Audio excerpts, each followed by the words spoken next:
Be resolved upon the recommendation of Mr. Robert Edwards, Superintendent of Schools, that the Cortland and Large City School District Board of Education approves the agenda as presented. Motion. Sherilyn is a motion. Do we have a second? Second. Brett? Any discussion? Yeah, I'd like to remove the financial.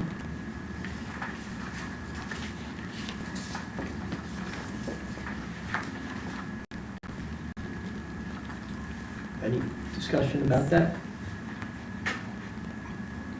I have questions, and you can't ask them if it's part of the consent agenda. Gotcha. Okay.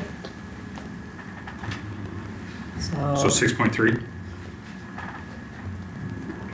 Yeah. Okay, so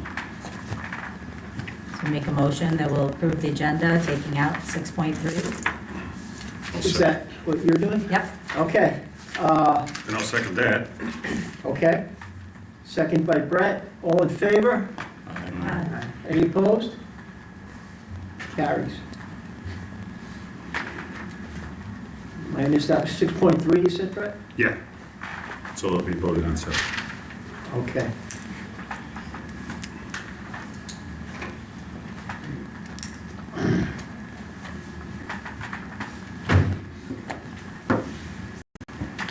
Please welcome Judy Darsky to present our Tiger Claw Awards. Hello, everybody. It's nice to be on this side of the podium, not sitting up there. I am here tonight as a grateful parent to honor a group of people who make access to education possible for my son, the school bus drivers and bus attendants at Cortland School District. Sending my son Thomas to school requires an immense amount of trust. He rides over 2.5 hours one way twice a week to attend the School for the Blind in Batavia. My son does not just need a ride to school, he needs routine, patience, and reassurance of his safety. Our drivers and bus attendants provide exactly that. Every Friday and Sunday afternoon, they greet Thomas with genuine warmth, humor, patience, and kindness. They understand his unique needs, respect his routines, and handle every challenge with incredible patience and grace. They sing along to Hurricane by Luke Combs thousands of times per ride. They explain what big trucks are passing by. They make countless animal noises. They clean up his big messes. They avoid flying Hot Wheels. They are, in a word, amazing. To Thomas's drivers and attendants and the entire transportation team, you are more than school staff. You are an essential part of Thomas's week. Thank you for your dedication, your cooperation, your communication, your patience, care, and for keeping my most precious cargo safe every single weekend. I'm grateful to all of you.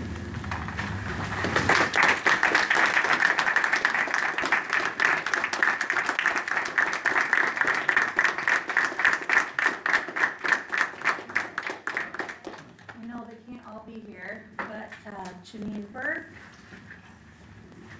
Jack Comfort, Jack's here. Scott Fairbanks, that's here. Sandra Graves, thank you. Tim Hanula, James Forkham, and Connie James.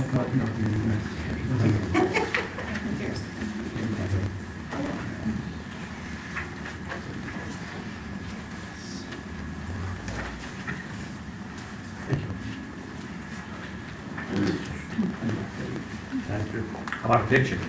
Yeah, you get your group photo.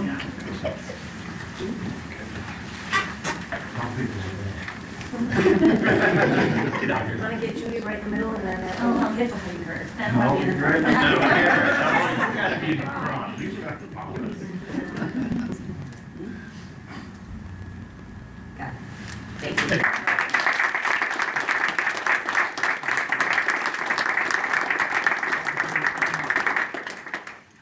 Thank you again to all of our bus drivers.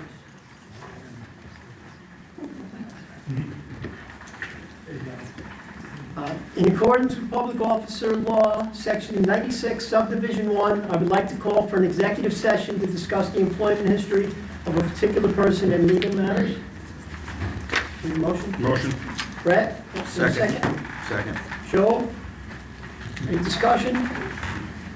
All in favor? All right. Any opposed? Any abstentions?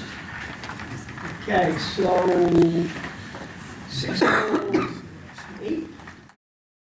Board adjourned, executive session adjourned at 7:05 PM. I move to reconvene in open session. Second. Sorry, Joe. Thank you, Brett. And Sherlyn? Any discussion? All in favor? No opposed. Here we go. Okay, Bob, could you give us some updates, please? Absolutely.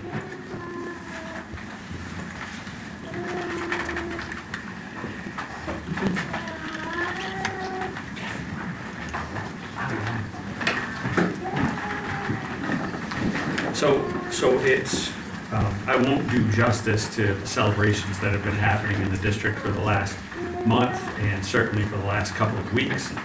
But I'll share a couple of thoughts tonight around that. But we certainly have been ending this year in the fashion that we should, with tons of celebrations. And all of us in the cabinet have been able to be in our buildings where wonderful things have been happening. I'd encourage everybody to go see Moana later this week, and Emily, I know, will speak to that as well. But there's just been so many things that have been happening. One of the things that I wanted to draw our attention to, and I found out from Amy Buggs that the website is still not open, so I missed my ordering time for ordering a shirt, but I will order one, and maybe 10 when we open this back up. But I wanted to speak to this. So Catherine Hasner, who's our junior high art teacher, she'll tell the story, but somehow got connected with our alumni association as we were thinking about some alumni shirts. And Otto and Amy and a number of others started thinking about, why wouldn't we have our students design the shirts? And lo and behold, a partnership formed over the last few months, and we have a design for some shirts. So Catherine's here to speak about it, and Otto as well.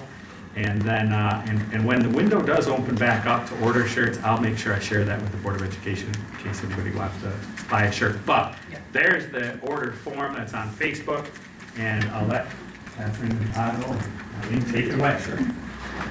Hi, I'm Catherine. So a couple months ago, Bob emailed us, the art department, asking if any of our students would like to design a t-shirt designed for the Alumni Association. Got to meet Otto and work alongside Otto, giving our students this opportunity. When I had the students design their t-shirt, I kind of explained like this is kind of like a prototype, like you guys are the idea, you're coming up with like the positioning, what images you want to see, and then I gave the different options to Otto, and then Otto with his team kind of collaborated and chose the designs that stood out with them, adjusted them, so that way it was able for them to print out. So we have 2 junior high students. We have Hayden Revillard. Where's she at?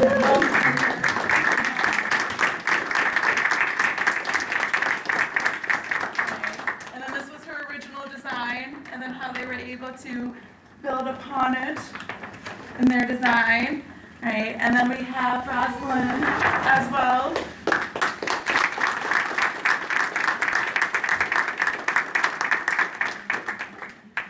And then you guys also have certificates. So we have 4, that is not you guys. So here's for Hayden, and then here's Rosalind's. Okay, and then Otto, this is Otto. So when we came to we brought this to Bob and the Alumni Association, we wanted to really make this something special for our alumni for Alumni Weekend we're having July 24th and 25th. And we wanted to have students do this, but more importantly, we wanted to pay the students to do this also. Make it a little more special for them. So for Rosalind and for Hayden, we both have $100 checks for you.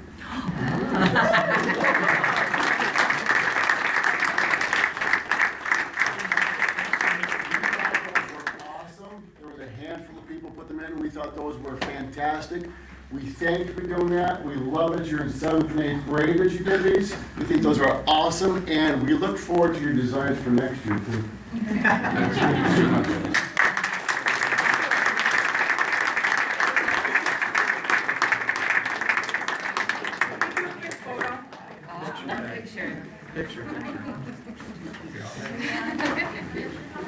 we absolutely will. You're fine. Yeah, you're asking. I think the smiles on their faces.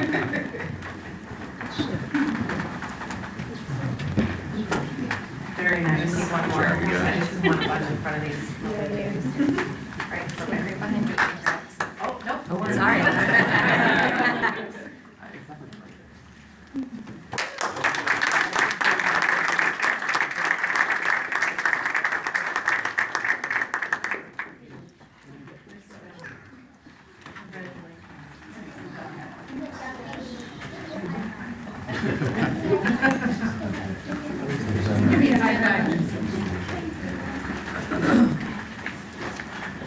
Thank you, everybody, for the time.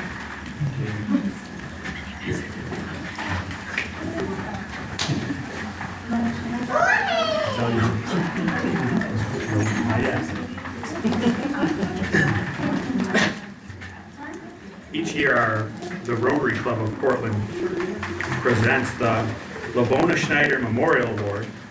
That award is intended to recognize excellence and commitment among Cortland County teachers. It's presented in honor of Lavona Schneider, a dedicated career teacher in the Cortland City School District. The selection criteria are, this is a person who demonstrates teaching excellence and commitment in the classroom, engages in service outside of the classroom, encourages students to be service-oriented, is continuously seeking self-improvement. This year, a couple letters came into the district and with our nominee.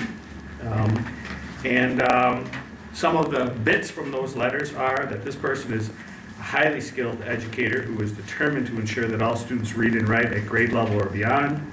She approaches this goal with both precision and passion, using data-informed practices and targeted support to help students close gaps in foundational skills. She's deeply committed to professional learning and has a strong focus on vocabulary development, using engaging children's literature as mentor text to deepen students' understanding of language. Her lessons reflect thoughtful planning, creativity, and a clear understanding of how to make literacy both accessible and meaningful for all of our learners. Another writer wrote in that one of her greatest strengths is her ability to build meaningful, trusting relationships. She connects naturally with students, creating a classroom environment where they feel respected, supported, and motivated to succeed. She's deeply committed to meeting the diverse needs of her learners, regularly reflects on instructional practices, and is always willing to adapt her approach to ensure every student has the opportunity to thrive. I've had personal experience in that classroom. I was in there one time when there was a lockdown, and I also joined the class as she shepherded me to the corner where I had to sit down in a little area with a whole bunch of sixth grade students. When we exited that drill and that experience, she held a calming circle with the whole group. It was an amazing experience that I appreciate very much. So I would like to say thank you to Shannon.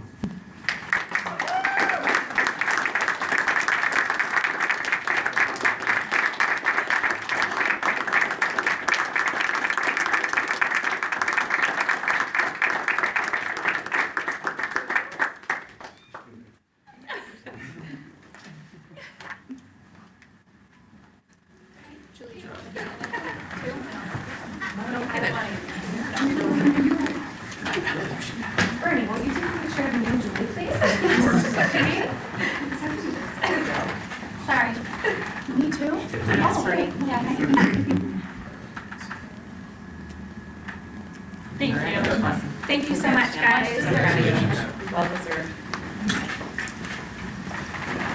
I apologize for that, for my part of that, but thank you, Shannon, very much. A couple of things just that I wanted to update the board on, and then I'll share some other pictures. But one of the things that Julie and I have been wrestling with quite a bit over the last month, as we continue to evolve, is thinking about our supports for next year as we build in our program for next year. As you know, our shifts this year, we've had a number of shifts in terms of where our staff are going to be, what our staff is going to look like. But our work remains the same, and the initial slide I had in this presentation is about our mission and vision, which just remains the same, right? We ensure high levels of learning for all students. So one of the things right now, typical in New York State this time of year, a variety of funding sources become available to school districts, both from the federal level, which is our title, we receive Title I funds, Title II, and Title IV funds. So we begin planning and working on those funds right now and how we'll apply those funds to next year. And we're looking at the allocations to see how they compare to previous years. Also have our IDEA grants. Those are on the special education side of the house. So those come in at this time, and we're looking at and planning for those. And our school improvement grants, which are federal and state funds, but they come through the state, and they become funds available for us to use as well. So Julie and I are beginning in that process. And one of the things that we've been really mindful of is this slide here, and I know that might be sort of hard to read, but when we get in areas of support plans, here are the things that they've identified as ways that highly effective schools do their work through these improvement processes. So those bullet pointed highlights there are fund and staff instructional coaching positions. And I just bring that to the board, and Julie will speak a little bit to this tonight, but I think more when we get to our July meeting and when we get to some of our summer work, we really have to be thinking about what that looks like and feels like. You all know that we downsized and did away with our instructional coaching positions formally. So I think we have to rethink some of that and plan for that. Invest in content expertise by hiring or contracting subject matter specialists. Build district-wide learning communities for instructional coaches. Provide training, ongoing support, and role clarity for instructional coaches. Fund and protect coaching roles. Create access to instructional experts. Provide substitute coverage or release time for learning cycles. Develop shared tools and protocols for collaborative planning. Align master scheduling guidance and staffing allocations to protect collaborative planning. Invest in multi-year professional learning. And provide shared district tools, protocols, and learning resources. Each of these bulleted areas obviously has more depth to it, right? There's a lot to this planning process that we have to go to. But as I had mentioned, this is part of Julie and I's work at this point, and Julie and her team's work, and our leadership team to really think through what next year might look like. So we're our first real look is to look at the fund that's available, the funding that comes with this, and then think about how to designate that and how to go through the next steps. So we'll probably have more at our July meeting, I would imagine, and Julie will be able to provide a little bit of an update probably tonight in her leadership report. If you happen to miss it, I just wanted to share some pictures, but I do think this is a wonderful time of year again. Follow us on social media, our Facebook, the things that have been out on Facebook and on Instagram, just the events and the celebrations that we've had. Passing of the Paw is something that came to us just a couple of years ago. I think, a few people on our leadership team and then in our buildings really thought of this concept where our seniors and our kindergartners meet up on the field. And it's an amazing event. And when you see the video, I think it's hard to not be teary in that video. Seniors are all lined up and kindergartners, and they walk together, and they arrive in the middle of the field. And just the pictures that can come out of it, just the moments that you get to see, just special. And I was running late from a meeting, but Joe and I actually had a chance to walk around, and there's graduation celebrations, kindergarten graduation celebrations happening in real time. It's fascinating. I love this picture of some of our Tigers. These are some tough guys right here. And I juxtaposed this because I'm not sure who was more scared, whether it was those guys at what they were looking at right across the way. Here's some tough kindergarten girls. And so again, I don't know.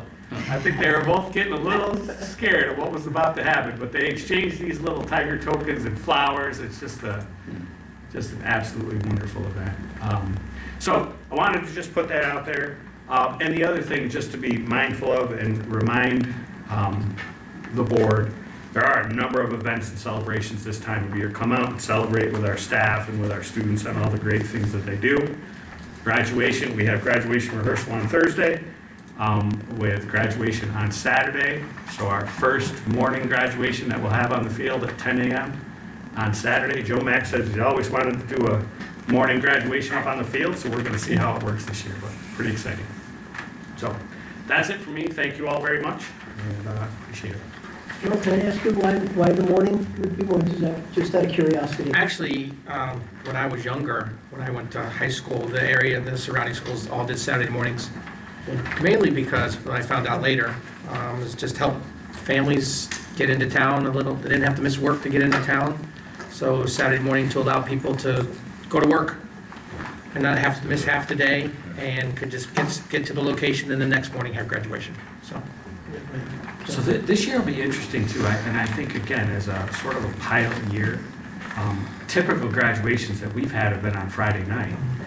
Juneteenth is this year's Friday night, so that it doesn't fit right. So we went with the Saturday morning, so I think afterward we'll debrief and seek some feedback and see whether Saturday morning or Friday night works. And it might often always have to be around, depending where Juneteenth falls. So if Juneteenth falls on a Saturday, maybe that year we do it on a Friday night. If Juneteenth falls on a Friday, maybe that year it's on a Saturday morning. So, but I'm appreciative of all the planning that's gone into it so far, and we look like we're ready for a really good event. We'll see what Amy can do. Thank you, Bob. Thank you.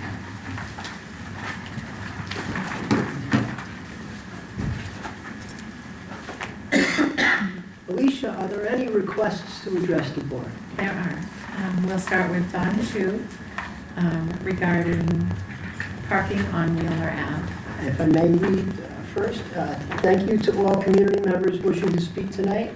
Please state your name, keep your remarks to 3 minutes, respectful and aligned with our district code of conduct, and to protect privacy concerns involving specific students or employees should be directed privately to myself or to the superintendent. Thank you. Donald. Several months ago, Whitney Meeker asked the district to provide an alternative for parents to parking on Wheeler Ave while waiting to pick up their children. Recently, a few weeks ago, I spoke to her again because she was still waiting for a response. The street fills up with cars, making it hard for residents to get out of their driveways. Because curbs are low, the cars often tear up the grass. Some parents even park in residents' driveways. This almost led to a violent altercation in Ms. Meeker's case when a parent initially refused to move out of her driveway. This has been a source of unhappiness shared by many residents for many years. Ms. Meeker pointed out that there are typically empty parking spaces behind the school and that a parking pattern could be established where parents drove around to the back of the school to pick up their children, as is apparently done at Barry School. As of last month, however, she had not heard back if the district had found her request to be feasible. During the school year, Smith Principal Jen Block undoubtedly has more urgent problems to address, but I hope that over the summer the administration might ask her to work with the district architect to look into removing the source of irritation to Smith School's neighbors. Alternatively, we could also research why kids don't all ride the bus. Thank you. Thank you, Don. I'd like to add on to that. So she spoke here, and Mrs. Meeker, right? And she sent us a couple of emails, and after she spoke, she got the standard email that we replied thanking her, and then she reached out to me directly saying, yeah, I appreciate your thanks, but what are you going to do? So I reached out and I had a conversation with her, and I spoke with her, and I appreciate Donald talking with her, and I guess I wonder if it would be asked if it would be possible. Would you say the person responsible would be Jen Block to look into it? I think she would be the most knowledgeable, at least. She and perhaps, if there is to be a modification, might involve the district architect too, because they did enlarge the parking lot a few years ago. Something like that. Could we ask Squawk to take a Yeah, look at that? it wouldn't be the building principal, but Jordan Lilly, so. Transportation and facilities. Whoever would be Yeah, appropriate. he would be the person to begin to coordinate that. We could certainly explore. I mean, we did make a traffic pattern change at Berry through a, significant capital project, but that drastically improved what traffic looks like on Delaware and that area around there. Hopefully, we could do this cheaper. Well, yeah, right. And maybe some baby solutions, before you get somewhere different. Thank you, Donald. Anyone else? Yes, we have Kimberly Hayden regarding library staffing.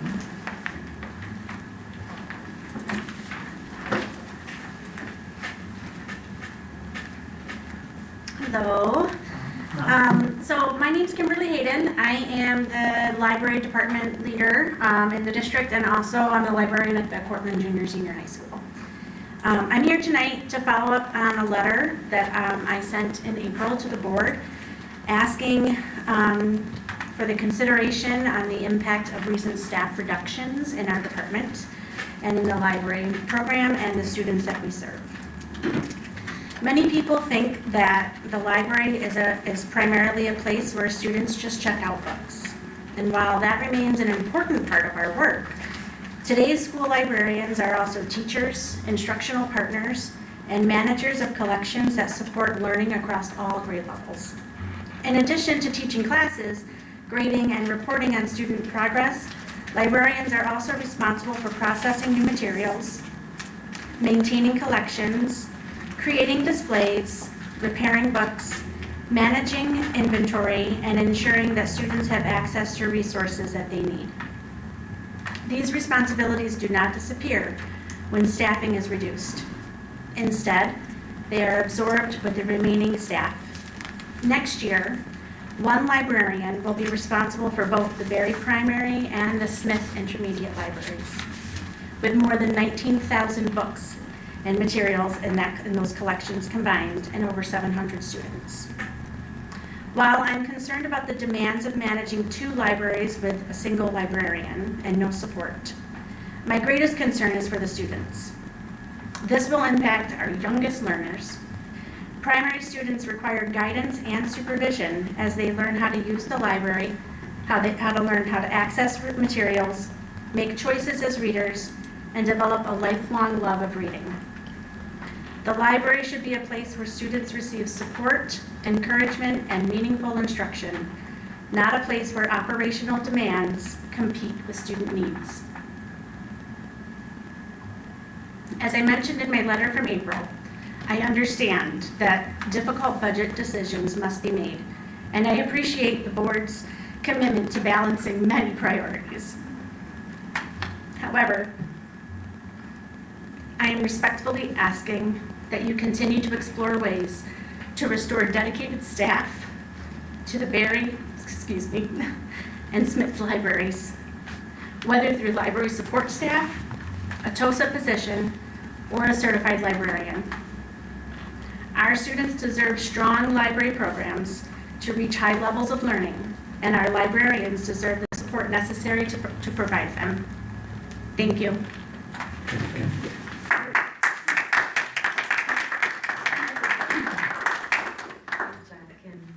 Kim, you said you sent that letter in April? Yes. Did anybody get that letter? And I'm not trying to say, the dog ate my homework, but I didn't get that letter. April 26th. Email to the whole board. Yeah, Sunday, April 26th at 1 o'clock. I see it here. So it did deliver. Yes. Did anybody else get it? Yeah, I think- It went to the Board of Ed. It went to the correct email for all of us to get it. Oh, I apologize. Thank you. There were issues with, remember we had approved some of the letters, the emails that were coming through. You probably know best about that, right? Tech issues, right? We have some? I think they had some gatekeeper things on the network, but I got the email come through on the 26th. So, You said the 26th of April? Mhm. while you look for that, thank you. Is there anybody else? Yes, Jamie Francie Henry regarding layoffs.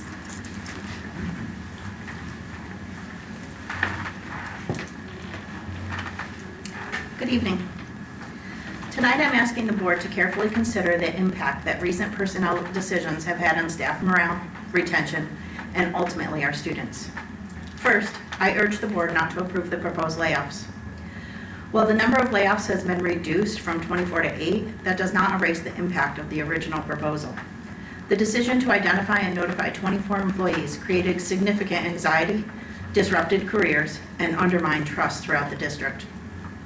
Many employees spent months wondering whether they would have a job next year. Some have already accepted positions elsewhere, not because they wanted to leave Cortland, but because they could not risk being without income. Others are still actively looking for opportunities outside this district. The reduction from 24 layoffs to 8 may improve the numbers on paper, but it does not repair the damage that has already been done to the employee morale, trust, and retention. Our students will ultimately feel the impact through larger class sizes, reduced programming, and the loss of experienced educators. Second, I encourage the board to encourage the district to fill all department chair and liaison positions for next year. These positions play an important role in our schools, and the work they perform does not disappear simply because the positions are not filled. For many employees, these stipends also provide important supplemental income, and for some nearing retirement, they may affect final average salary calculations. This decision has created additional frustration among staff who feel that their contributions are not being valued. Finally, I want to address the recent reassignment of several teachers. Historically, involuntary reassignments have been used only when necessary and after other options have been exhausted. Many staff members view the recent reassignments as arbitrary and disconnected from their preferences, professional relationships, and success in their current assignments. Teachers are being moved away from students, colleagues, and school communities where they have established strong connections. Whether intended or not, the perception among many staff members is that their voices were not considered. That perception is contributing to growing frustration and distrust. Morale matters. Recruitment matters. Retention matters. Tonight's agenda sends a troubling message. This evening, the board is being asked to approve the layoff of 8 employees due to budget concerns. Later in the same meeting, you will be asked to consider a salary increase for the highest paid employee in the district. Regardless of how anyone votes on those items, I hope the board understands how that appears to employees who have spent months worrying about their jobs, watching colleagues leave the district, and being asked to do more with less. Too many staff members, those priorities simply do not align. Our teachers care deeply about this district and its students. I ask the board to consider the human impact of these decisions, prioritize stability for students and staff, and encourage a more collaborative approach moving forward. Thank you. Thank you.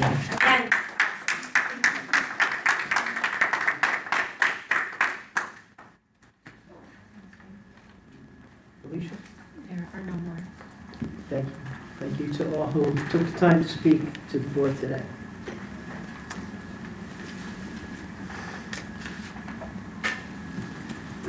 Be it resolved upon the recommendation of Mr. Robert Edwards, Superintendent of Schools, that the Cortland Enlarged City School District Board of Education accepts the consent agenda as presented. Motion. Second. That was Gavin. And second from Janet. All in favor? Any opposed? Any abstentions? Be it resolved upon the recommendation of Mr. Robert Edwards, Superintendent of Schools, that the Cortland Enlarged City School District Board of Education approves the resolution authorizing reserve fund transfers as presented. Which one? We missed We've one. gone ahead. Did I miss a page? 6-2. My apologies. But we should do 6-3 6-3. first. Oh. The financial. Yes. Yes, so we have to do a separate vote now for the approval of of the finance reports. So we have a motion first, right? And then we'll. I'll motion. All right, and then some Second. Brett motions, and then, and thanks for catching that, Alicia, appreciate that. And caught up with so much else going on. Sean seconded, and now discussion? Discussion. The questions were, there are 2 transfers for conferences, and I'd like to know who went where.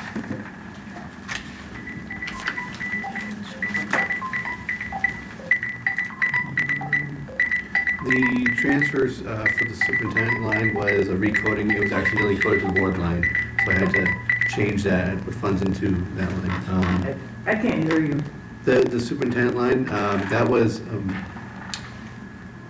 I believe that was the small city schools charge, so that well went to small city schools. So we had to Okay. put some funds for that line.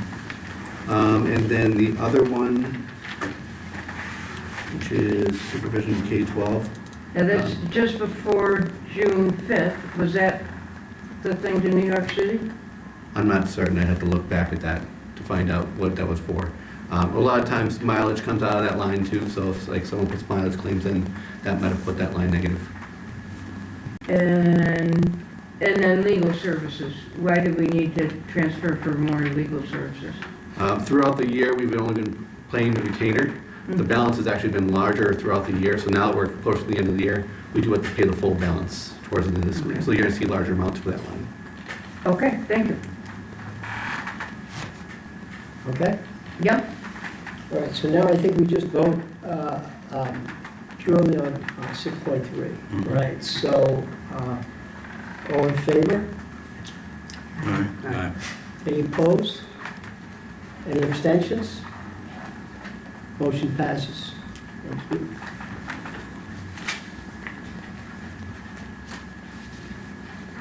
Now we move on. Be it resolved upon the recommendation of Mr. Robert Edwards, Superintendent of Schools, that the Cortland Enlarged City School District Board of Education approves the personnel action as presented. Motion. Second. Makes a motion, and Gavin makes a second. Any discussion? Now, is this the personnel stuff that we talked about earlier today, right? Yes. Or does this include any of the 8?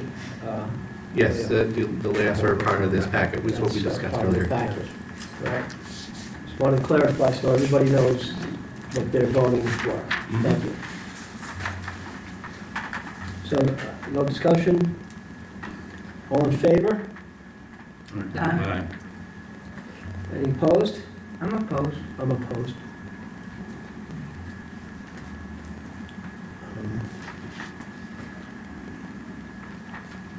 So that was Brett, Joe, Janet, Gavin.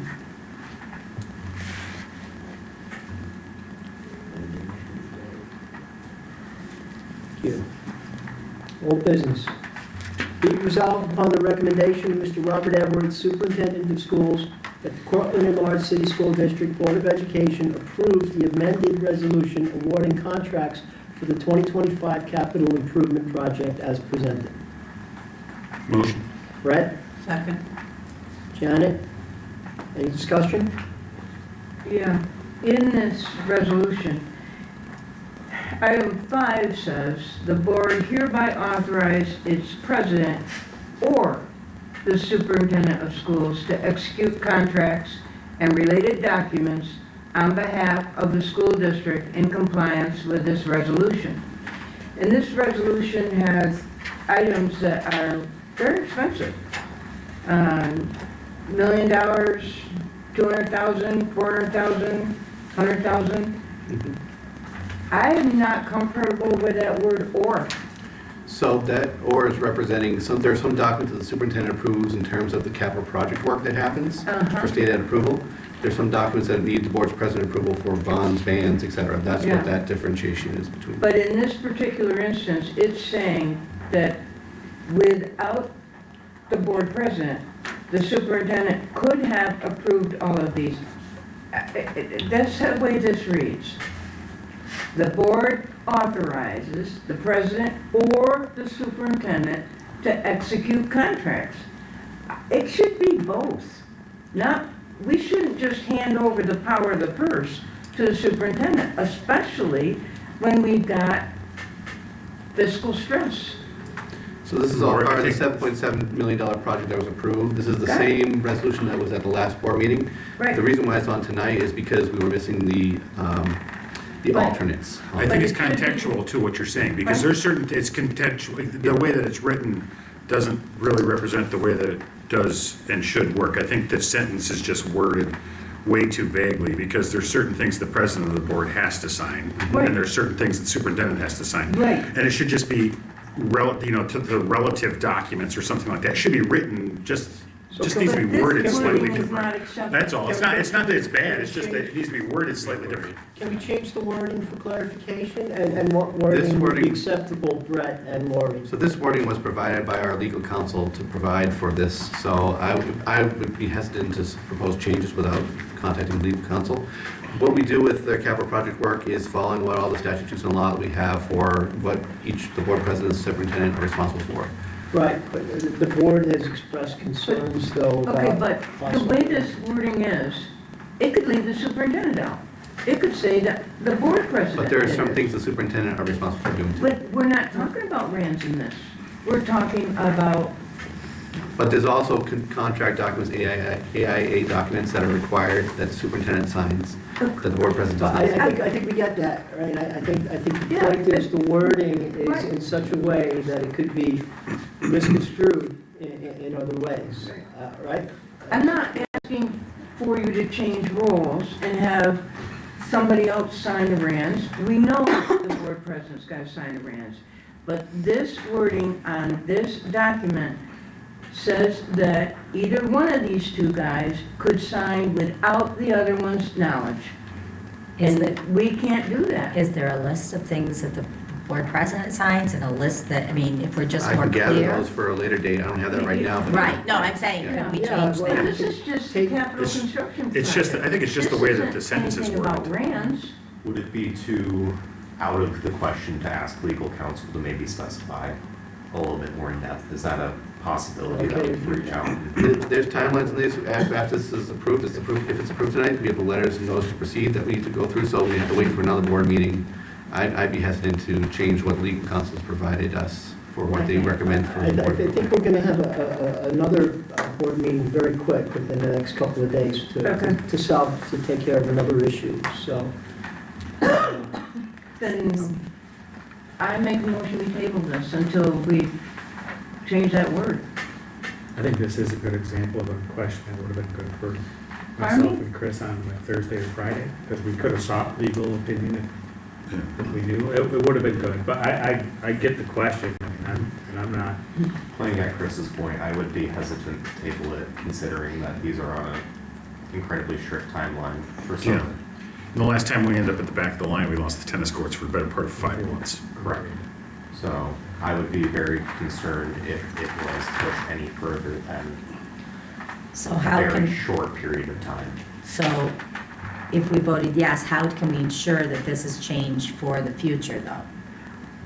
But if we're having a meeting within the next week, that's not going to be another month.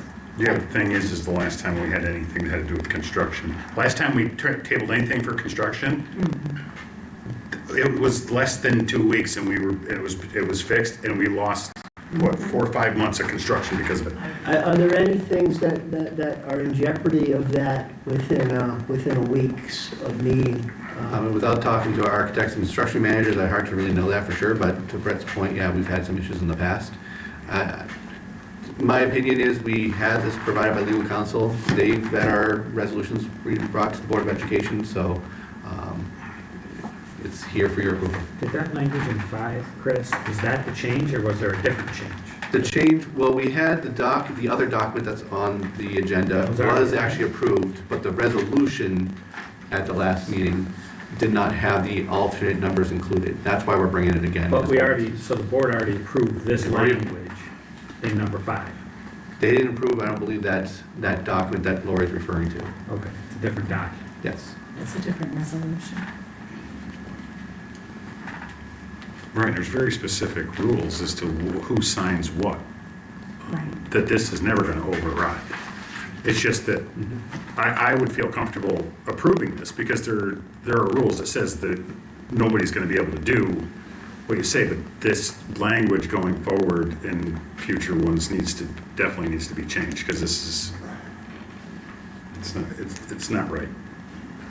Because it doesn't make it sound it makes it sound that way, but we have guardrails that make sure that the right person is signing the right things. You've sat down and signed those packets and stuff. Of course. And so you understand how it works, is who it goes to. You're not, the wrong person is not going to be signing the document stuff because our attorneys are not going to let it happen. But this is really sloppy writing by our legal team, sorry. Could we make a motion that we will accept this with the thought that next time this comes to us, it will have that language will be changed? Would that work for us? Or that we would do it right away. Yeah, so that by next meeting, we'll have new wording. Have new language. Which one is this supposed to be signed by? That document is a resolution that's authorized by the Board of Education at tonight's meeting. It's not signed by anyone, I believe. Maybe the district clerk would sign or. This one's supposed to be signed by the board? No, I believe the district clerk signed something that was approved by the board. Who So does there's a sign it? certification, this is a resolution. Yeah. So rather than me putting the resolution, so Brendan would have to read it, Yeah. I just added the document. Okay, So this is our resolution of what we're approving. I'm going to sign a certification that this resolution was approved. How many yeses and nos? How many board members were present? And I'm gonna sign. So to answer your question, the board is the one who approves that particular right. document. But, so we're not, so this really doesn't even apply to this. So my question is, until we get you signing that, then the next step does not go through? Is that what you're saying, and that's what we're concerned about? Well, the concern is, honestly, here's the concern in the real world. We go in, we say, we want to change the wording on this, we want to move it forward. The way that the system works with school construction and capital projects is that if there's any doubt at all that whether a construction company is going to be needed or a contractor is going to be needed at a particular time that's within this, that puts any doubt in their mind, they'll put us on the back of the list and they'll move the schedule. Because the other ones that have already approved it, they know they're getting their money for it, and all of a sudden we're doubt. So it moves all that stuff back. And it's unfortunate, but that's the way that it works. So if we did approve this tonight with the provision that we would have legal look at this and put it into wording that is more clear, I feel like that's a good that would compromise. be the best compromise that I think that we could do. I certainly don't want to slow down any of our capital projects moving forward, because, you know. But I understand Brett and Lori's concerns about the language. So long as this is a promise that is kept. Yeah, we just, So I make a motion that we approve this with the provision that by next meeting, we will have new wording after talking for the future ones. Now, So I who think would be we should responsible, put it should we on. know that that would be? Would I reach out to council? Chris, would you, since this is your area, reach out maybe to council for clarification? I mean, Came from. Yeah, well, that's a good question. Reach out, yeah. You know what I mean? If we. is it our attorney or is it district It's our attorney? attorney, the district attorney. Okay. Yeah, okay, good, Okay. right. Because, you know, Lori wants a guarantee, as does Sherlin, that it will be done, so let's put the plans in place to get it done now, right? So, for the next meeting. And then, would that satisfy you, Lori, to Yeah. vote for this tonight? Yep. That would be a And you, consensus. Okay, so then, can we, I forget that we have a motion on this one yet? We do, we have a motion in a second, so This is, we can set it revised if that's what we're doing. I don't think it's, we just need, because this wording's gonna come up on multiple things as we go forward on capital projects. We just need to make sure that as we go forward, the next time this paragraph shows up, that it's not this vague. Okay. So to clarify, you approve it as. Yeah, we're gonna approve it, like, well, Yeah, well, we haven't Future. voted yet. we're approving it. Future, I mean, we're approve asking. that language. Yeah. Okay. Yeah, but just going forward, we just need to make sure that this vague wording goes away, because this is really vague.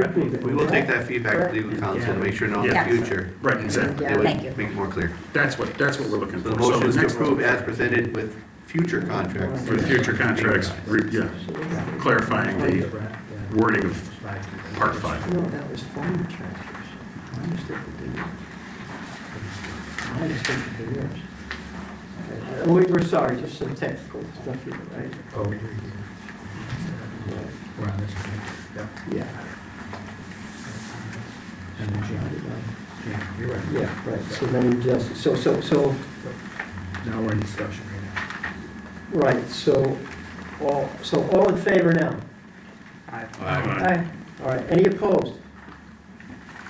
Any abstentions? So we didn't get the bill here. Correct. Okay, so be it resolved, okay, we're clear now, moving forward. Be it resolved, upon the recommendation of Mr. Robert Edwards, Superintendent of Schools, that the Cortland and Large City School District Board of Education approves the resolution authorizing reserve fund transfers as presented. Do we have a motion? Motion. Brett, do we have a second? Second. Gavin, any discussion? Okay, all in favor? Any opposed? Any abstentions? Thank you. Be it resolved upon the recommendation of Mr. Robert Edwards, Superintendent of Schools, that the Cortland and Large City School District Board of Education approves the resolution authorizing reserve fund transfers as presented. Motion. Janet? Second. Joe? Any discussion? And I believe these were the ones the voters approved in May.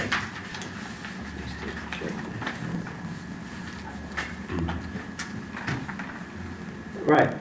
Okay, is that right, Chris? Yes. Okay, all in favor? Aye. Any opposed? Any abstentions? Okay, be resolved upon the recommendation of Mr. Robert Edwards, Superintendent of Schools, that the Cortland and Large City School District Board of Education approves the resolution authorizing reserve fund transfers as presented. Do we have a Motion. Motion. Brett makes a motion. Do we have a second? Second.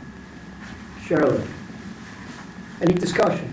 And this is the same thing, it was approved by the voters already. All in favor? Aye. Any opposed?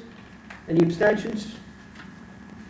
Okay, be it resolved upon the recommendation of the Audit Committee to accept the 2024-2025 internal audit report as presented. We have a motion. Motion. Sherlin? Second. Brett seconds.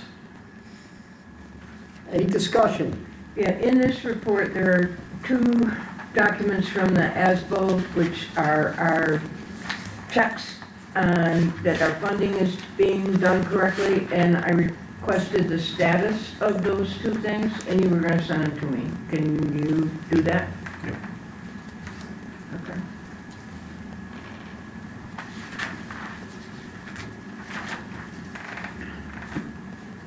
Okay, all in favor? Aye. Any opposed? Any abstentions? Okay. Be resolved upon the recommendation of the Audit Committee to accept the corrective action plan for the 2024-2025 internal audit report as presented. Motion. Janet, we have second? Second. Gavin, any discussion? Basically, it dealt with security and a lot of IT issues, and because we have a brand-new IT person, there was, leeway given, to give them time to get it done. There was a review of Transpinder and how they operate, which is not to the same security standards as some things, but it's acceptable to us and we've okayed it in the past. And that's, the backup at Smith, a look into the review of that. So it was basically IT. And ongoing reviews of AI. Yeah, ongoing. All in favor? Aye. Any opposed? Abstentions? Thank you. Be it resolved upon the recommendation of Mr. Robert Edwards, Superintendent of Schools, that the Cortland Enlarged City School District Board of Education accepts the 2026-2027 district-wide safety committee members as presented. We have a motion? Motion. Sherilyn Second. and then Brett seconds. Any discussion? There's 2 cabinet members, 1 board education, 1 BOCES safety, 2 SROs, 1 transportation supervisor, 1 head bus driver, 7 principals, 1 from each of the buildings, 1 athletic director, 1 tech person, 2 staff, 2 teachers, both elementary, 1 nurse, and I don't know where Melody is. Which building is Melody in? She would be Parker. Parker. And the 2 elementary teachers, didn't say where, but 1 parent, 3 insurance, 1 police, 1 fire. And my question is, if there's principal administration representation of all the buildings, shouldn't there be staff representation from all of the buildings? Whether it's a food service or a custodian, but we've got 2 elementary and 1 nurse. And it seems like there should be some staff from each of the buildings, like there is a principal from each of the buildings. So one reason why all the principals are on there is because they all have building plans, so they can contribute from their building perspective.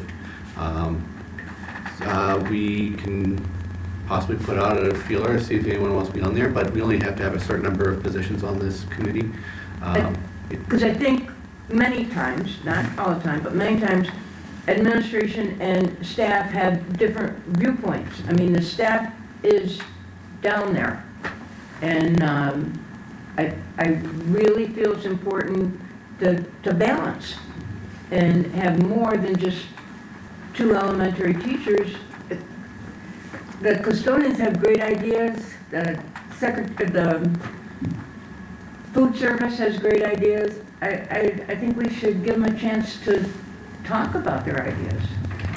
And there are also building safety plans as well that aren't necessarily approved by Board of Education because they're not required, so we do have those staff members on those teams as well. But the district one is different. It's not the building one. But, so, is that something that can be addressed? Well, he said he was gonna send out feelers, so see if anybody was interested. So if we say yes to this, that will leave the idea that you could add somebody if they. There's are nothing interested. saying people could be added to the Yeah. committee, Yeah. right? Okay. We just need to have a team in place for Okay. the school year. Just want a little more diverse representation. Right, because it's pretty heavy administration. Okay, so that said, all in favor? Aye. Any opposed? Any abstentions? Thank you. Moving on, be it resolved upon the recommendation of Mr. Robert Edwards, Superintendent of Schools, that the Cortland Enlarged City School District Board of Education approves the BOCES agreements and resolutions for the 2026-2027 school year as presented. Motion. Thanks, Janet. Second? Second. Brett? Any discussion? Of the 4 things listed, 4? 6. Yeah. Or is it 5? 6. Yeah, collaborative. But they're basically high school equivalencies, GEDs, giving more opportunities for possible employment with a higher level of proficiency. Thank you, Lauren. All in favor? Any opposed? Any abstentions? Okay. Be it resolved upon the recommendation of the Policy Committee that the Cortland Enlarged City School District Board of Education approves the second reading of revised policy number 6190, Title IX and sex discrimination as presented. So moved. Janet? Second. Oh, too late. Cheryl. Notice that, Give it to Cheryl. yeah, this policy has requirements. It also comes from Erie One policy. Thank you, Janet. All in favor? Aye. Any opposed? Any abstentions? Thank you all on that.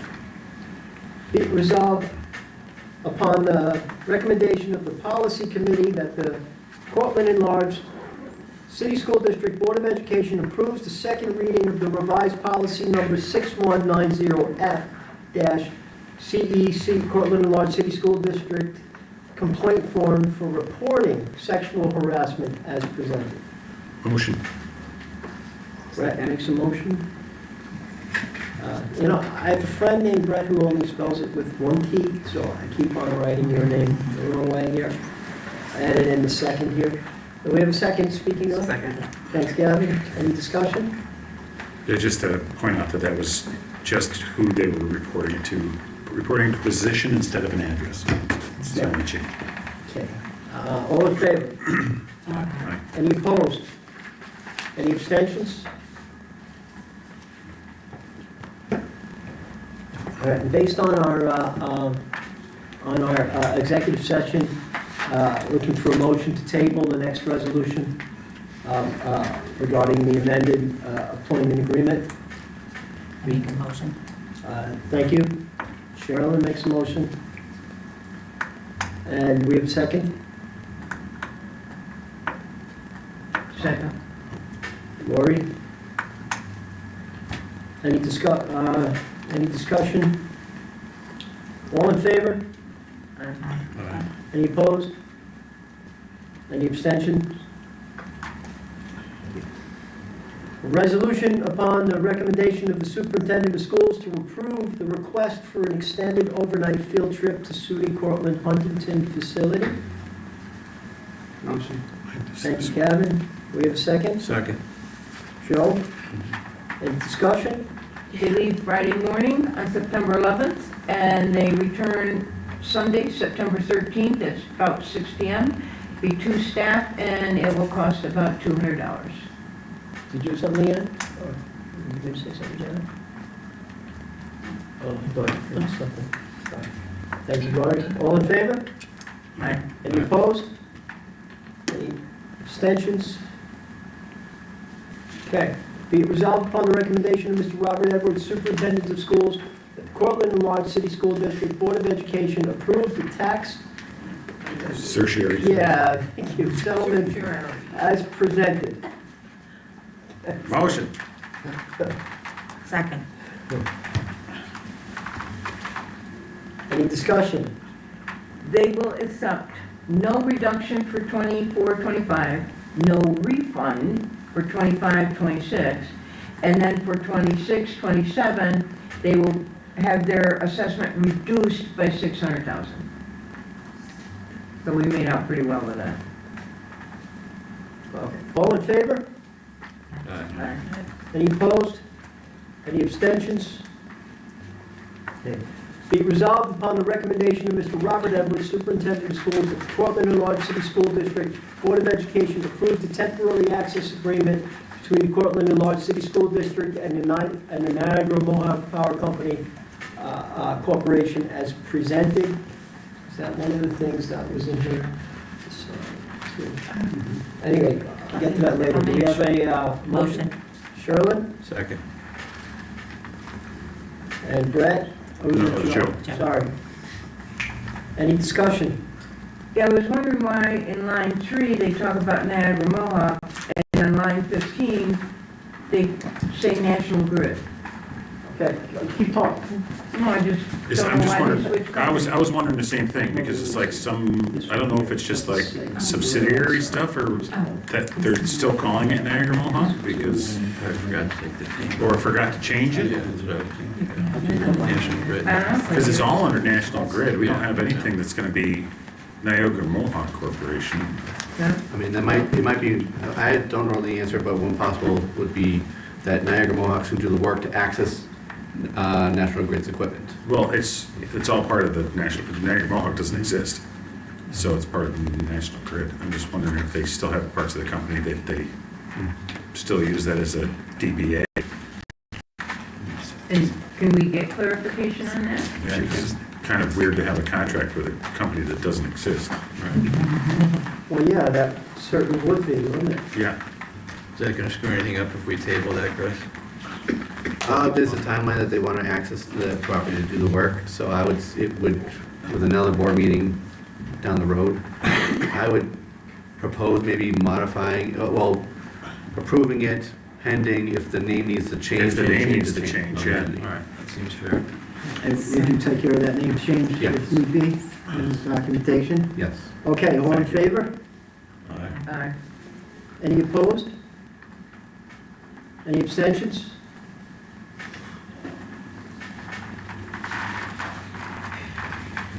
Okay, Alicia, are there any requests to address the board? Yes. Donald Chu regarding communal goal setting. Okay, Donald Chu, and the same remarks that I made earlier, please, thank you. Thank you. Donald Chu. Setting goals. July is the time for the board to set district goals. It hasn't done so well in the past, either setting or tracking goals, but I hope this year will be different. It should set SMART goals that are specific, measurable, achievable, relevant, and time-bound. Quick, what were the goals this year and were they met? One way to get relevant goals might be to have open sessions where families, staff, and the greater public could offer suggestions. The board would likely have to winnow or modify the suggestions, but it might give the board a better idea of what the community is worried about. It might also preserve the interest that brought 1,700 people out to vote this May. Thank you. Thank you, Donald. Anybody else, Alicia? No, that's it. Thank you. Thank you, Donald. Do any members of the cabinet have anything to report tonight? I can go first, sure. Just a reminder, on June 18th, this Thursday, we do have the public hearing for the district-wide safety plan. Public comments have been active since June 1st, and they will expire July 1st. So if you have comments on the plan, please make sure you get that on the website. There's a link in the news section to fill out a form. And then if there's no comments, it'll go to the Board of Education for approval at the reorg meeting. So encourage people to come out June 18th at 5 p.m. here, right before the retiree celebration that we're going to have here as well. Also, the auditors were here last week to do their pre-audit work, so we're excited to have that work start in the fall, in the summer into the fall. So more on that as we transition to our new business administrator. And then just lastly, this is my last board meeting here. I do want to take the time to thank everyone for all the support and experiences that I've had here in the district. Coming from 13 years as a math teacher, it was a big leap to go to a district administrator position, and I'm very grateful to come to a district that has a very supportive team, both cabinet, administrators, staff, non-instructional staff, everyone, Board of Education, community members. So I definitely appreciate the support, and I'm going to take all of what we've learned here into my future endeavors, and I will definitely greatly miss my time here in Cortland. So I just want to thank you all. And we thank you. Thank you. Yes, we appreciate everything you did. We wish you very well in the future, and thank you so much for all your work in getting us over the cap this year financially. Thank you. I also appreciate approving the personal package tonight, so Dylan is here. He's going to do a great job leading you all forward into the future, so welcome aboard. On the special ed side of things, we are still holding annual reviews. We have 11 left to go. We have some great celebrations that have occurred. Fantastic Olympiad. The weather was perfect. We had 51 athletes from Cortland that participated. I don't want to steal anyone else's thunder. I know that there were some board members and other cabinet members, but we had an amazing internship hour, just a lot of celebrations of learning. Evidence of Learning Day at Randall has always been one of my favorite days. It was really clear the work that the 5th grade ELA team, which Shannon Alm happens to be a part of, has really done a lot of work with student engagement and ownership of their learning. I was able to sit with a student and see the progress that they made and see the connection between the essential standards. The students had color-coded their assessments. There were cover sheets where they were tracking their data. There was evidence on the walls of their learning as a class. And it was really cool just to see that all come together, a really strong message of high levels of learning for all of our students. Continuing with the celebrations, there's many BOCES graduations that are occurring, but I had the opportunity and the privilege to attend our special ed BOCES graduation yesterday. We had a number of students from Cortland graduate. The out-of-district placements are updated in board docs for folks to review. And then I'm hoping to have more updates from our mid-state partnership. We meet as a district team on Thursday. So I hope to know more where we stand with our goals that we've been working on at Randall, the junior high, and the senior high this year after we meet on Thursday. I can share those out next meeting. Well, I greatly appreciate the two things, the update on the placement, which I appreciate, and the fact that you will, after your mid-state, get back to us with where we are with our focus goals. So I appreciate that you heard me, and that we'll hear more from you. Thank you. Just one thing. In early May, I reached out to Mrs. Cornish, our high school principal, to touch base with Aiden and Cy about getting feedback from students about our code of conduct.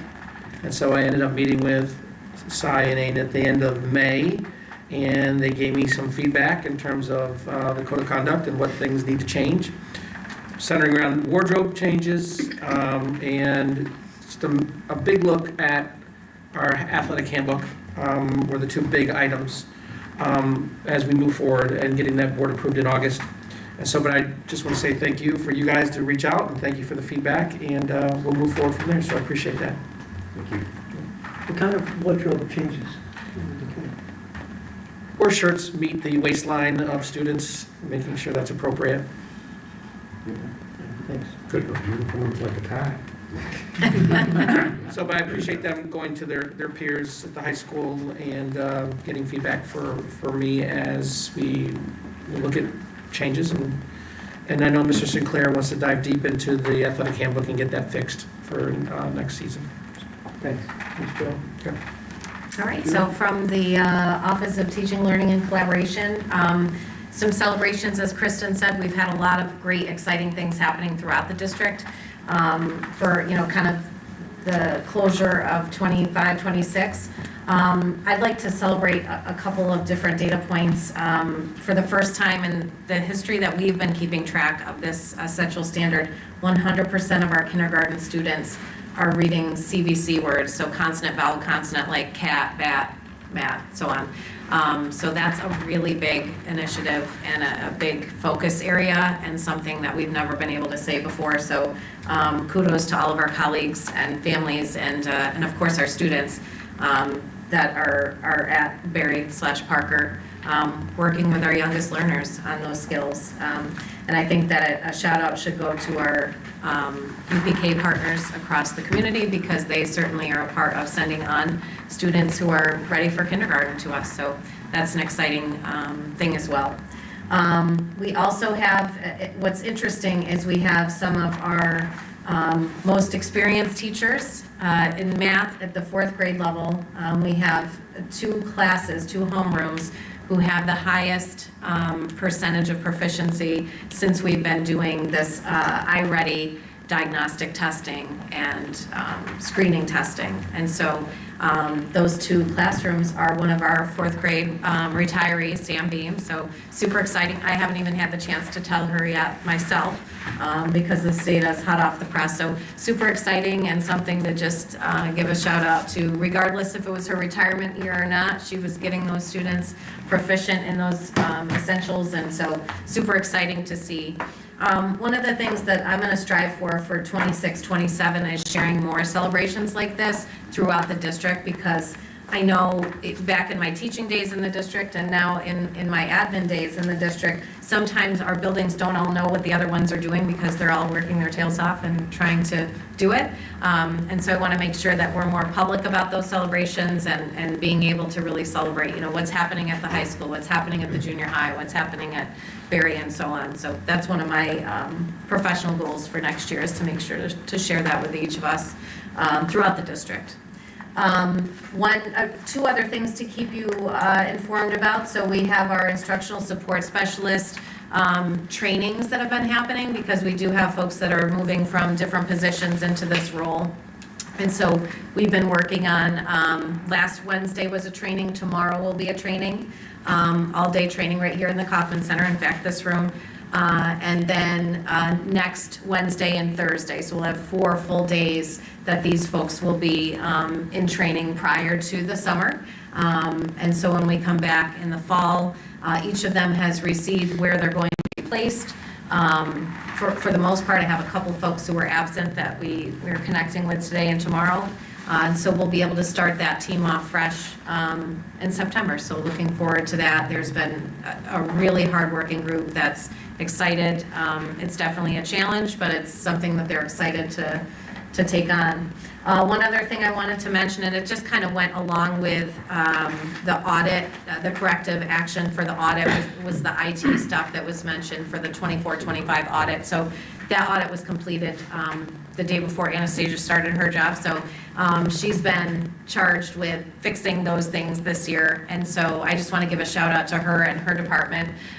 She's been doing a great job, and we have been sending her to, and I've kept you obviously updated as to the conferences we've been sending her to, but some of the data security conferences and those things that also involve the integrity of our infrastructure and our data and those kind of things. So we've been sending her to those conferences and opportunities to network with other professionals in IT, just so that we're right at the forefront of where we need to be to make sure that those kind of audits are not looking like they were. Not that it wasn't a major one, but just so that we're using our best practices for our data security. And then also for AI, she's been running our TPC committee, and that's been a big topic of conversation and something that 26-27 is going to consist of a lot of work with that committee and other folks joining in on that committee to have our AI policy clarified and have a lot of voices heard in that beyond the TPC room. So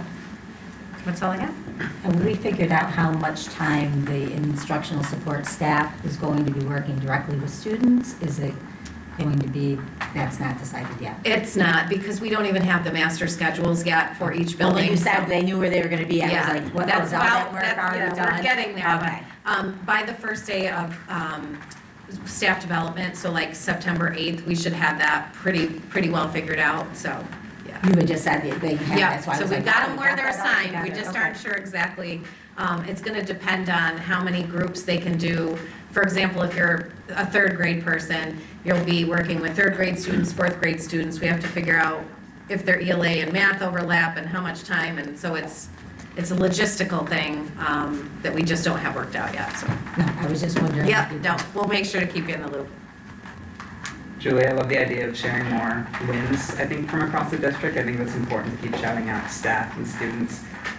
Part of that is trying to figure out what led to that success. So I'm wondering, you gave the example of, was it 100% success rate for CDC words? Is it reading? Was it? Yes, I'm sorry, yep. Oh, no, that was just clarifying.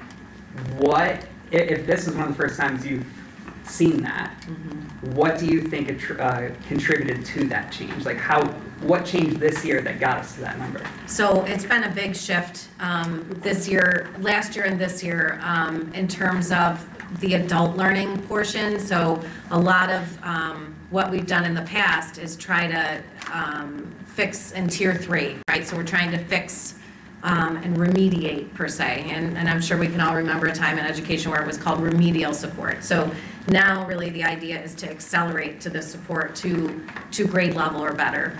And so in order to do that, we have to adjust how we're teaching and how we're introducing topics to begin with and how we're teaching. So a lot of that has been focused on adult learning. We have specific times for adult learning built in the contractual day with our TTCT, we call it Teacher Team Collaboration Time Meetings. So Barry Parker in particular has adult learning built in. They also have adult learning built in for their teaching assistants, which is unique and something that we really want to continue to try to support for that, because our teaching assistants are often taking groups of students and working on different skills, whether they be skill building or working on foundational skill knowledge building. And so we want to make sure that we're continuing to support that adult learning, which is one of the reasons why when we had the reductions in the instructional coaches, we've continued to try to have that coaching component. And you'll see, like Bob shared in his presentation with our DSIP, our District Comprehensive Improvement Plan, that we have to do as being a focus district. One of the tons of the ideas that they give you as best practices involve adult learning and instructional coaching and trying to figure out how to best support that tier one, so that tier one instruction that's happening within the general education classroom before students get to academic support services type of model. Can I ask a question? When we had that, I don't know if it was an audit, when we had that group come to look at our schools, and one thing was about the social studies and science at the elementary, that we're pretty low on that. Are we also looking at how we're going to address that for this next school year? Yep, so one of the things that we put in place in terms of our master schedule was prioritizing those subject areas. And we also have adopted studies weekly for our social studies K through 6. And so that was in the past, social studies was not a specific vertical resource that we used K through 6. We had our 6th grade team actually piloted it, not last school year, but the year before, and loved it. And then the 5th grade team, actually Shannon, who was behind me prior to, she got wind of it and her team, and they wanted it. So then it sort of caught like wildfire. And we found that that's a really good resource because it has current events involved in it too. And it has digital access that teachers can show different, historical artifacts and those kind of things. They can also watch videos associated with it. But each student gets a newspaper that they use for each. So I believe it's a 36 or 37 week resource.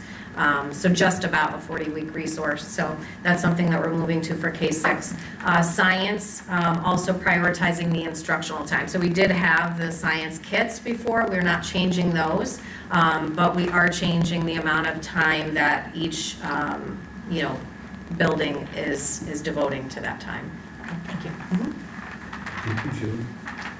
One of the things that I think many of us share is the idea next year of having more opportunities, right? So a few years back, we workshopped a lot of things. We often had workshops where staff would be here with the board and students sharing the great work that we do, right? And I think that's this coming year, and specifically to bridge the mindset gap that I think a board sometimes has difficulty with, right? Of really knowing what's happening and all the great work that's happening. So, we tell these stories, but it would be good to see some of these stories and maybe have more board members visit buildings and see the work that's happening within it.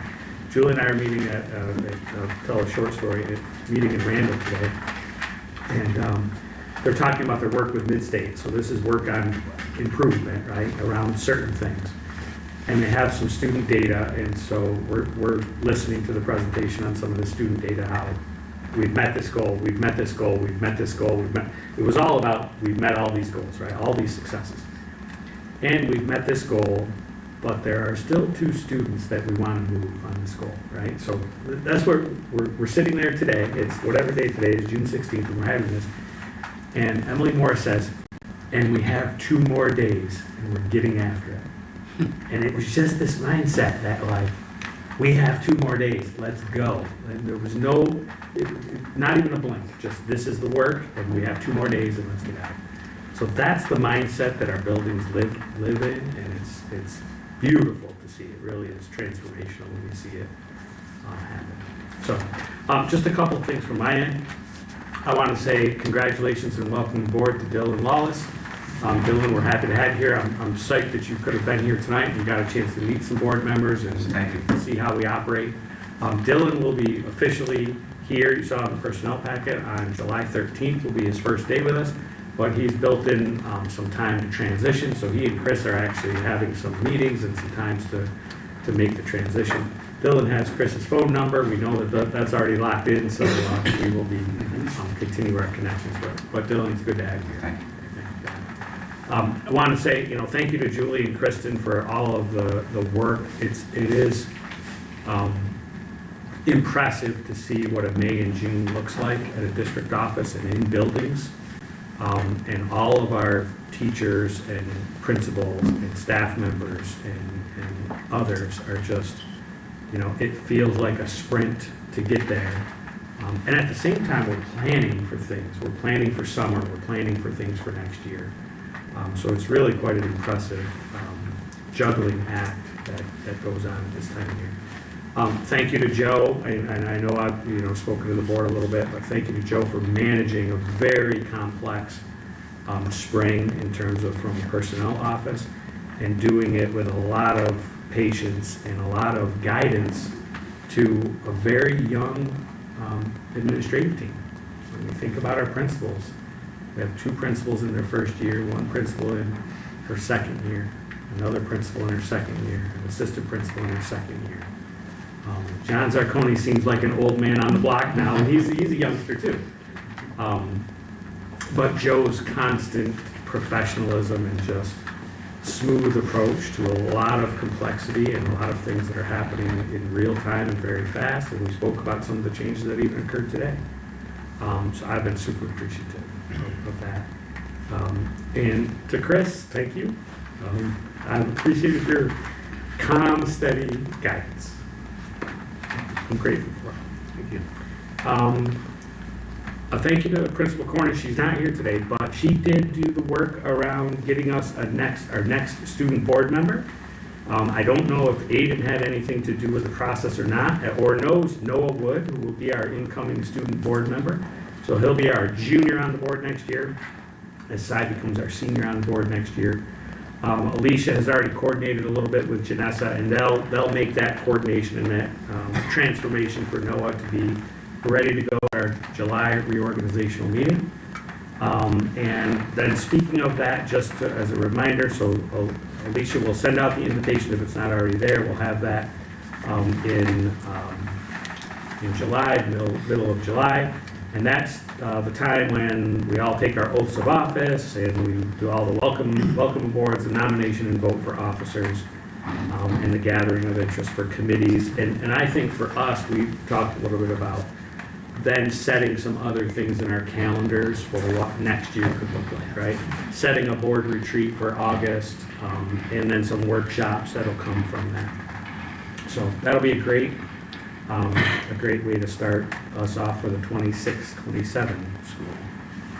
Thank you. That's it. Thank you. Any board members like to address tonight? No, I do. I'm actually, Gavin and I were both at the Academic Center at the same time on the 3rd of June, watching the kids putting together different types of ways you can do things. There were an awful lot that were related, like cats, dogs, all those kinds. There were a lot of those. Golfing, always a good one there. It was also a great season for all of our athletes and sports people and musical productions. Many awards were given today at the high school for the group that got counted out last week when everything went down. The group at Randall doing Moana this coming week or next week, that should be great too. On Thursday, we're going to honor our teachers who are ready to move on. And of course, don't forget about graduation.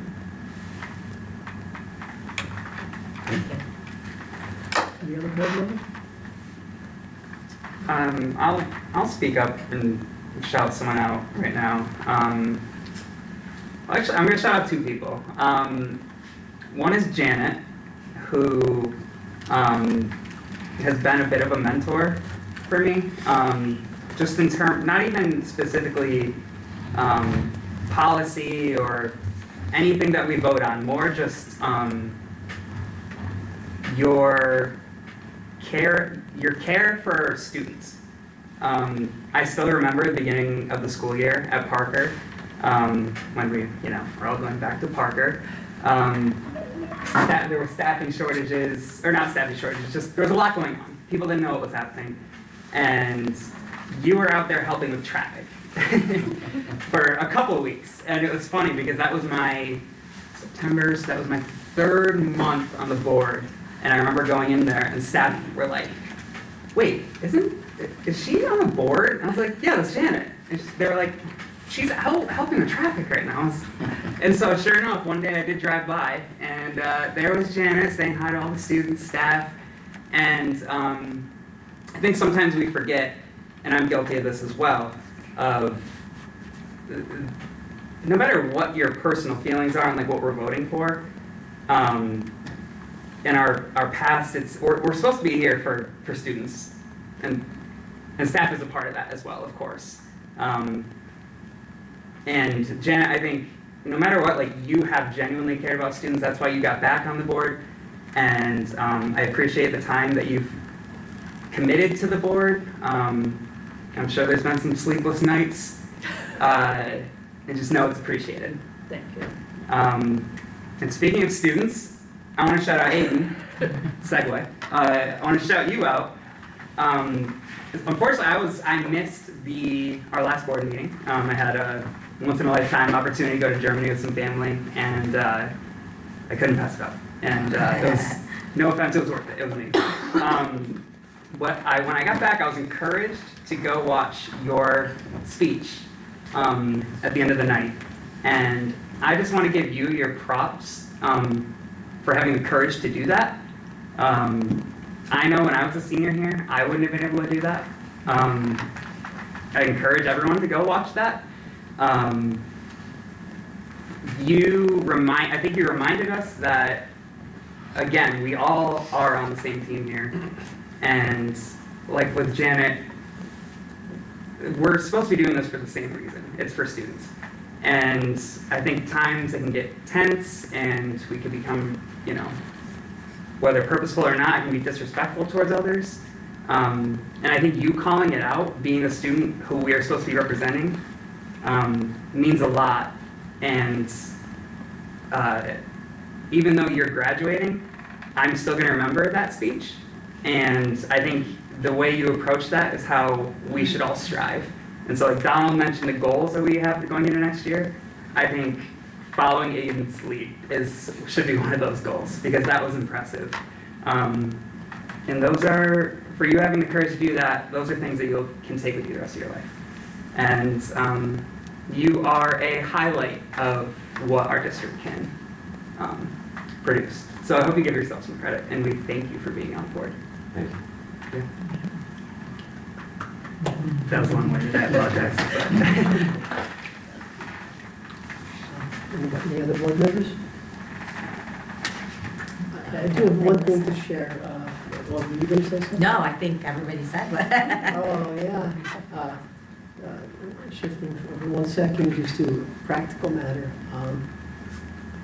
Financial, I serve on an issues committee with Senator Lee Webb. I shared that in the executive session for education, all the way from pre-K up to higher education. And we had a discussion today about the finances, and that's something that I care deeply about, trying to make sure that we have enough money to function in this district. And one thing I learned is that as you know, the governor in her executive budget was giving 1%, right? the foundational aid, and then the Senate, Andrew Stewart Cousins and such, they were trying to bring it all the way up to 4%. They were following that through. It ended up at 2, which I think you were budgeting for 1.5, just in case to, but it ended up at 2. But what was heartening to me to hear during these discussions today that were happening, and Lee and I are following up later this week with a one-on-one conversation, is that behind the scenes with the Senate, our New York State senators and Assembly people, there's a lot of concern about what's going to happen after this big, beautiful bill hits all the financial ramifications in November, and a lot of more federal cuts hit education at all levels. And New York State is trying to pick up those pieces. But in addition to that, there's been discussions behind the scenes about recognitions about significant flaws in the foundation formulas and such, and thoughts and discussion about overhauling it, the way it was shared with me, or fixing things in a way, and looking for input and ways to help that. So, just talk, but the fact that there is that talk about changing it gives me hope that maybe there might be some structural change in the way that we get financed from Albany, so we're not going through this every year. Joe and others aren't having these difficult conversations, every year, and there isn't this agonizing stress that puts stress on all of us as board members, and pressure as we're all so concerned and caring about the lives of the people and the children and the staff in our district. So,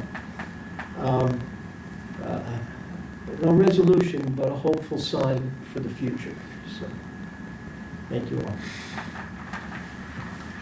Okay. And again, thank you. I reiterate, thank you for your service this past year. Appreciate it. Where are you going next? I'm going up to a company in Syracuse to work for them. They're one of our contractors here, so I may be poking around a little bit. Yeah. See you again. You may. Any college plans in the future? No, I graduated with my associate's degree from TC3 along with my high school diploma, so that will be my college journey. Terrific. I must make a plug for that. I think that's a terrific program. As an educator at Binghamton University, it surprised me when one of our graduates from here came in to my office and about 4 years ago now, and I'm advising him about what classes to take in our department, because he wanted to declare as a geography major, GIS, remote sensing, that kind of stuff. And I said, so you're a junior? So I'm looking at his transcript, number of credits. He says, well, I guess technically, but I'm a freshman, really, And I said, what? And he told me he's coming from Cortland. I said, well, Cortland, I live in. And anyway, we had this. It was the first that I really learned about that program, and that student went on to get into an accelerated program that we offer in our department, which is called the 4+1 program, where you can get a master's degree and an undergraduate in 5 years. So he effectively got his undergraduate and his master's degree in 3 years. And then through the connections that, Joe and I have of being able to connect people because of our planning commission and our work with the planning commission here in Cortland, I was able to connect him for an interview, and now he's serving the city of Cortland as one of our planners and GIS specialists. So that program, I think, is dynamite. That TC3 connection that you went through. So I can't plug it enough. Thanks. And I don't see from other schools coming in to other students that I, you know, that I advise in my department. So anyway, thank you all. And I think now, we still have more work to do. You still have 10. Thank you, board. Peter, mine's Great better. job. It's his turn. Oh, I apologize for all the talk about you. 80, please. I just wanted to say a few words. As some of you may know, it is my last meeting with you guys on this board, and I wanted to say that it's been an absolute privilege and a pleasure to work with each and every one of you, whether it be Miss Quinn from first grade when I was in her class, or Miss Palcino when she was my TA in my pre-algebra class in 7th grade, or Mr. Teeter in 8th grade as my CTE teacher, or even Anastasia as my advisor and mentor in the IT realm. Without her help, I would not have been able to get my CCNA this year, which is one of the crown jewels of my resume there. For the last 13 years, I have been a student in this district, but the most influential of which have been the last 10 months, where I've been able to wear 3 hats, one of the student rep, and of a IT person in this district, and all of them have taught me lessons individually, and I want to thank everyone involved in that, truly, from the bottom of my heart. Thank you. Thank you. Thank you. This was very good. Are we done with our talking? You want to make sure he doesn't cut anybody off. I didn't. So now, in accordance with Public Offices Law, Section 96, Subdivision 1, I'd like to call for an executive session to discuss the employment history of a particular person, legal matters, and negotiations. Do we have a motion? Motion. Thank you, Joe. Second? Second. Shirley? And all in favor? Any opposed? Any abstentions? The time is, can't see on that reflection. 8:42. I gotta ask Phil unless, is there any business? I was waiting for that question, that's why I looked at you. Gotta ask Phil one last time, is there any business after executive? No. No. You're free to go. You are done.